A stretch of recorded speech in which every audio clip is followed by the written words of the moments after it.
আসসালামু আলাইকুম। কি অবস্থা সবাই, কেমন আছেন? আজকে আমি সারাদিন কি করব টুকটাক কাজ তা আপনাদের সাথে শেয়ার করব।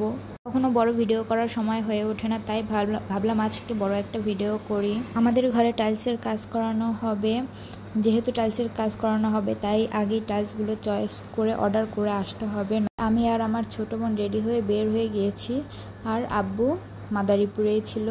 আব্বু বলল যে তোরা দুইজনে রেডি হয়ে চলে আয়, আমি মাদারীপুরে আছি। তো এরপরে আমরা বের হলাম, বের হয়ে রাস্তায় এসে দাঁড়ানোর পরেই একটা ভ্যান পেয়ে গেলাম। তো ভ্যানে করে আমরা দুজনে চলে গেলাম মোস্তফাপুর প্রথমে। আর এই হলো আমাদের মোস্তফাপুরের সেই ময়লাযুক্ত জায়গাটা, যেখানে সম্পূর্ণ মাদারীপুরের ময়লা এনে ফেলা হতো, তবে এখন ফেলানো হয় না আর কি, কিছুদিন যাবৎ বন্ধ আছে। আমরা ভ্যানে করে মোস্তফাপুর এসে পড়লাম। তো এরপরে একটা ইজি বাইক নিলাম, ইজি বাইক নিয়ে সোজা মাদারীপুর চলে যাব। তো মাদারীপুর এসে দেখলাম যে আব্বু দাঁড়িয়ে আছে, পরে আব্বুকে নিয়ে একটা রিকশায় উঠে পড়লাম। তো এরপরে আমরা পুরান বাজার যাব, গিয়ে টাইলস দেখব। টাইলসের দোকানে আসলাম, এসে দেখলাম যে অনেক সুন্দর সুন্দর টাইলস রয়েছে।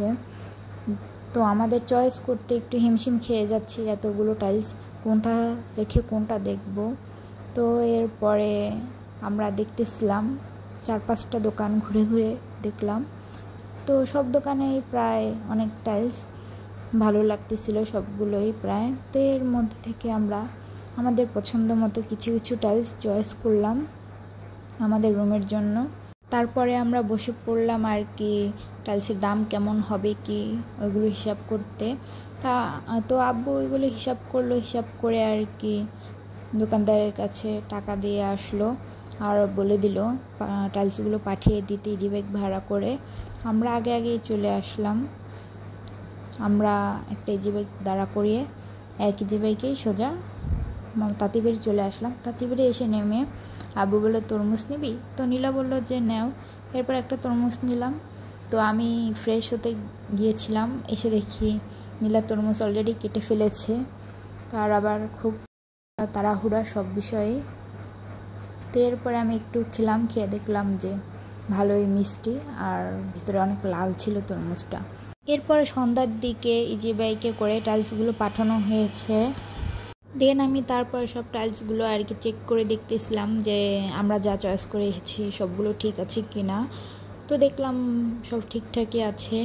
তাছাড়া আরও টাইলস পাঠানো বাকি আছে, কালকের মধ্যে সব টাইলসগুলো পাঠিয়ে দেওয়া হবে আর কি, কালকে থেকেই কাজ শুরু হয়ে যাবে। তো টেনশনেও আছি, টাইলসের কাজে অনেক ধুলোবালি জড়ায়, উড়াউড়ি করে। তো এই ধুলোর মধ্যে কীভাবে যে থাকবো আল্লাহ জানে। আজকে এই পর্যন্ত, আল্লাহ হাফেজ।